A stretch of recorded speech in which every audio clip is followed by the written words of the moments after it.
तस्रून्तु पाशिता रायणोतं संजये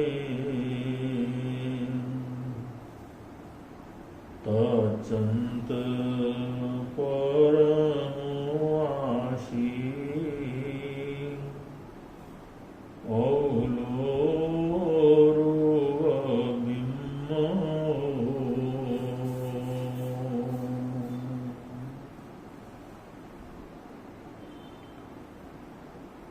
महानिर्गंध प्रवचन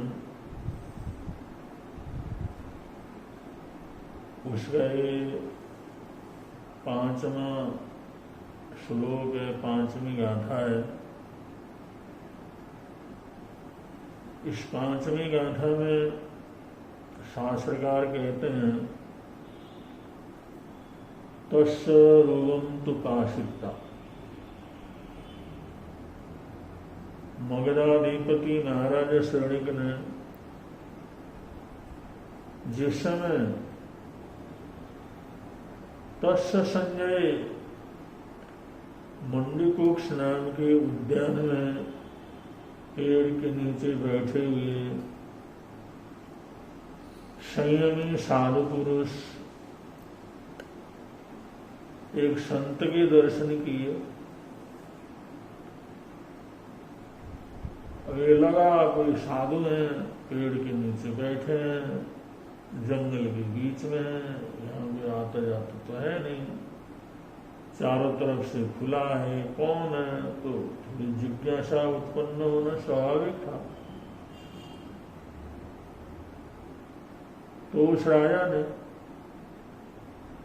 अपने लोगों को जो साथ में थे उनको वहां रुकने की सूचना दी। वो लोग पीछे रुक गए और ये राजा वहां से धीरे धीरे जहां पर मुनिराज विराजमान थे, वृक्ष के नीचे बैठे हुए थे, वहां पर पास में पहुंचा। और पास में पहुंचने के बाद तस्य रूपम तु पाशिता, उसके रूप के दर्शन हुए। दूर से तो एक आकृति दिखती है, चलिए पता लगता है कोई मनुष्य है, लेकिन रूपम, और दूर से तो कोई रूप के दर्शन तो होते नहीं। लेकिन पास में गया तो पास में देकर के तस्य रूपम पाशिता, उसके रूप को देखा। उसका मस्तक है, चेहरा है, नाक कान आदि है, उसके शरीर का बनावट है। इस रूप को जिस समय देखा, रायणो तम्य संजय, उस राजा ने उस संयति के रूप को जिस समय नजदीक से देखा तो अत्यंत परमवासी, वो अत्यंत आश्चर्यचकित हुआ। उस संयति के रूप को देख करके आश्चर्यचकित हुआ। और औलो रूप विमोह, माने उस विस्मित करने वाले रूप सौंदर्य को देख करके महाराजा शरणिक आश्चर्यचकित हो। अब थोड़ा विचार करने वाले, जिज्ञासा करने वाले सोच सकते हैं रूप का इतना वर्णन क्या है, रूप देख करके आश्चर्यचकित कौन होता है। लेकिन ये भी एक वास्तविकता है। रूप हमारे शरीर के बनावट का नाम, हमारी अंग हैं, उपांग हैं, प्रति उपांग हैं, इन सब का बनावट इतनी कारीगरी के साथ होता है तो उसको देख करके आदमी देखता ही रह जाता है। इसको रूप कहते हैं। और होने को तो नाक कान मुंह आंखें मस्तक बाल घाल हाथ हाथ पैर ये सबके ही होते हैं। ऐसा न हो तो ऐसा तो कोई होता ही नहीं, सबके होते हैं। लेकिन किसी किसी के मस्तक का बनावट ऐसा जबरदस्त रहता, किसी किसी के नाक का बनावट इतना जबरदस्त रहता, कलात्मकता से रहता, शास्त्रीय ढंग से रहता, और किसी के जो आंखों का, भौहों का, उसके चेहरे का जो बनावट है वो इतना कलात्मक रूप से बनावट होता है, तो उसको देखकर देखने वाला बहुत आश्चर्यचकित हो जाता है। एक साधारण रूप से आप लोग देख लो किसी को, ठीक है, मुंह है, नाक है, आंखें हैं, गाल है, मस्तक है, सब हाथ है, पैर है, इतनी बात हो जाती है। लेकिन किसी किसी कलाकार ने जो अपने पूरी कला लगा करके किसी फोटो को बनाया हुआ है, चित्र को बनाया हुआ है, उस चित्र को देखो तो उसकी होठों की बनावट कुछ अलग रहेगी, नाक का बनावट कुछ अलग रहेगा, कानों का बनावट कुछ अलग रहेगा।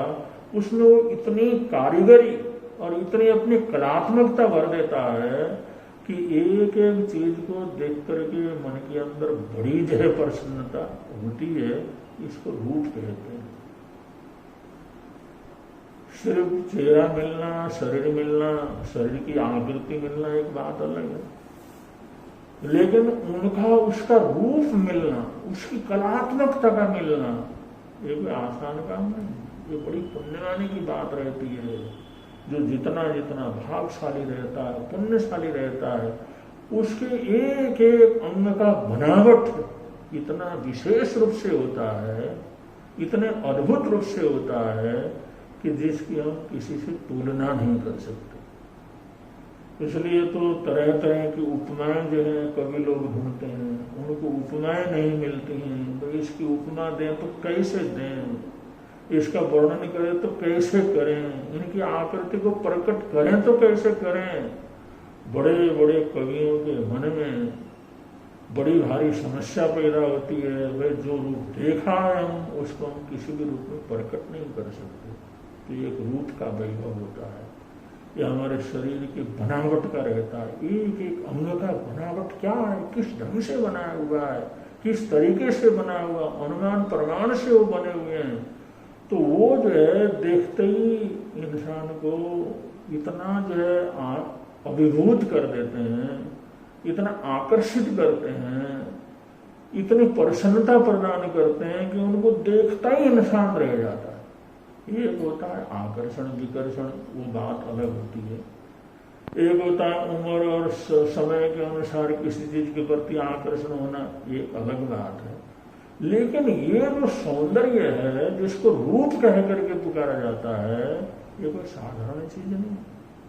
ये रूप का मिलना, ऐसे हर अंग का बनावट अपने आप में आश्चर्यजनक हो, सुंदरतम हो, आकर्षित करने वाला हो, ऐसा किसी किसी की पुण्यवानी का ही परीक्षण रहता है। जो महापुण्यशाली होते हैं, महाभागशाली होते हैं, जिन्होंने जीवन के अंदर इन चीजों का हमेशा सदुपयोग किया है, उनको ऐसे अंग मिलते हैं, ऐसे नाक, मुंह, होठ, चेहरा, बाल और बनावट ऐसा मिलता है तो जिसकी आदमी उपमा तक नहीं कर दे सकता। उसको देखता रहता है तो देखता ही रह जाता है। तो ऐसे रूप को धारण करने वाले थे वो मुनिराज, जो पेड़ के नीचे बैठे हुए थे। और कि उन्होंने कपड़े तो ऐसे कुछ बना हुआ नहीं था, वो तो साधारण कपड़े थे, सन्यासी के कपड़े थे, साधु के कपड़े थे, वो तो क्या आकर्षण की बात नहीं। लेकिन जो उस राजा ने देख करके जाकर के जो उसके अंग प्रत्यंग को जो सामने से देखा, तो देख करके वो अत्यंत अभिभूत हो जाता है, अत्यंत आश्चर्यचकित हो जाता है। ये भी इंसान की पुण्यवानी का ही परिणाम है। ये बहुत पुण्यशाली भागशाली लोग रहते हैं, उनके जीवन में इस प्रकार की बात होती है, इस प्रकार की घटना घटती है। तो जिसको बोले बिना और जिसको देखने से ही आकर्षण हो जाए। अब ऐसे महापुरुष ऐसे ही होते हैं जो दुनिया के अंदर भला करने वाले, हजारों का कल्याण करने वाले लोग इतने पुण्यशाली होते हैं, उनके चरणों में जाते ही, उनको देखते ही, उनके दर्शन करते ही अगले के मन के अंदर सहज रूप से श्रद्धा पैदा हो जाती है, सहज रूप से समर्पण पैदा हो जाता है, सहज रूप से आकर्षण पैदा हो जाता है, सहज रूप से समर्पण की भावना पैदा हो जाती है। ये जो है एक बाह्य जो रूप होता है वो भी आंतरिक इंसान की जन्म जन्म की पुण्यगानी का परिणाम होता है। इसलिए राजा थे, सम्राट थे, पता नहीं कितने लोगों को, सुंदर लोगों को उन्होंने देखा हुआ था, कितने सकल सूरत को देखा हुआ था, लेकिन उस सन्यासी के रूप को देख करके भाव विभोर हो जाते हैं। ये बड़े आश्चर्य की बात है और ये सत्य है और ये एक तथ्य भी है। और ये महापुरुष कहते हैं कि जितना जितना इंसान तप करता है, जप करता है, इन अंग प्रत्यंगों का सदुपयोग करता है, उपयोग करता है, उनको उतने कलात्मक जो है ये रूप की उपलब्धि होती है। तो रूपवान होना, एक आकर्षित व्यक्तित्व का जिसको मिलना, आकर्षण पूर्ण व्यक्तित्व का मिलना, ये भी जीवन की बहुत बड़ी उपलब्धि होती है। तो महाराजा ने उसको देखा और देख करके बड़े हैरान हुए और हैरान परेशान होकर के वहां पर देखते ही रह गए। आगे क्या होता है वो समय के अनुसार बतलाएंगे। बोलिए भगवान महावीर स्वामी की।